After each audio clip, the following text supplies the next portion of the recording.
katanya berujung lagi karena obat pelipur lara bekti itu Gila. Bullshit. Kenapa waktu bulan November tahun 2022 dia tidak? Halo teman-teman yang malas baca berita, udah pada tahu dong kabar tentang pasangan Indra Bekti dan Aldila Jelita yang akhirnya kembali rujuk setelah sempat membuat geger netizen karena bercerai dalam kondisi Bekti saat itu sedang dalam pemulihan setelah sakit pecah pembuluh darah. Nah, alih-alih bahagia, keputusan Aldila Jelita dan Indra Bekti untuk rujuk malah membawa masalah baru. Kok malah jadi masalah? Bukannya malah baik ya? Nah, daripada penasaran, yuk simak ulasan selengkapnya. Keputusan pasangan Aldila Jelita dan Indra Bekti untuk rujuk ternyata ditanggapi dengan dingin oleh ibu dari Aldila. Sang ibunda, Maryam Abdurrahman, tak menyetujui keputusan rujuk tersebut. Saking marahnya, Maryam tak sungkan membongkar aib rumah tangga Aldila dan Indra Bekti ke ranah publik hingga menuai kunjingan. Ia tak bisa lagi menahan emosinya karena Aldila ngotot kembali ke pelukan sang mantan suami Indra Bekti yang dianggapnya sebagai pria bermasalah. 3 bulan lalu saya sudah bilang, Dila, kamu tetap mau balik sama Bekti? Dijawab, iya, karena menjauhkan zina, kata Maryam kepada Aldila kala itu. Maryam enggan menjelaskan kesalahan Indra Bekti secara detail hingga menentang keputusan Aldila untuk rujuk demi menjaga 2 cucunya. Namun Maryam menyebut perbuatan mantan menantunya itu sudah melanggar norma agama. Ia menyinggung kasus yang pernah menyeret nama Indra Bekti tahun 2016. Kala itu Bekti bersumpah tidak melakukan yang dituduhkan.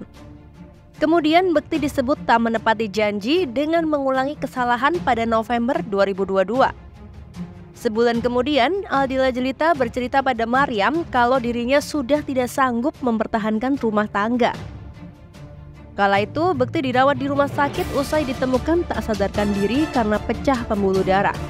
Di sisi lain, Bunda Aldila Jelita memberi syarat jika Indra Bekti ingin rujuk, yaitu meninggalkan dunia artis hingga belajar ngaji di pesantren.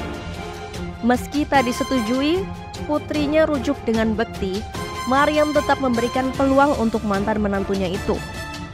Blak-blakan, Maryam ingin Bekti belajar mendalami agama Islam di pesantren serta meninggalkan dunia keartisan yang telah membesarkan namanya tersebut. Maryam menilai lingkungan di dunia keartisan memberikan dampak buruk untuk sang mantu.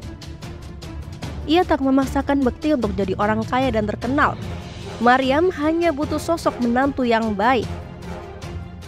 Awalnya, Maryam enggan ikut campur soal rumah tangga Dila dan Bekti. Ia justru mendengar kabar Dila dan Bekti rujuk dari teman-temannya. Mereka mengucapkan selamat karena Dila dan Bekti bisa kembali bersama. Padahal, diakui Maryam dirinya sama sekali tidak mengikuti kabar Dila dan Bekti yang beredar di media. Ia juga mengungkap pesannya ke Bekti. Maryam mengaku sudah memperingatkan mantan menantunya itu untuk menjauh dari Dila. Selain itu pula, menurutnya, Bekti sangat jarang sekali bertemu dengannya. Hal itu juga yang membuat komunikasi mereka sebagai mertua dan menantu jadi kurang baik. Maryam pun kecewa karena baginya Bekti tak mengindahkan permintaannya tersebut. Dari situlah kemarahannya tumbuh. Ia merasa kesalahan yang dilakukan Bekti sudah melampaui batas dan tidak termaafkan. Maryam bahkan merasa bahwa putrinya dipengaruhi sihir alias guna-guna sehingga mau kembali pada mantan suaminya. Wah, jadi kemana-mana ya? Semoga masalah ini dapat diselesaikan dengan baik tanpa perlu mengumbar-ngumbar satu sama lain ya guys. Gimana nih menurutmu?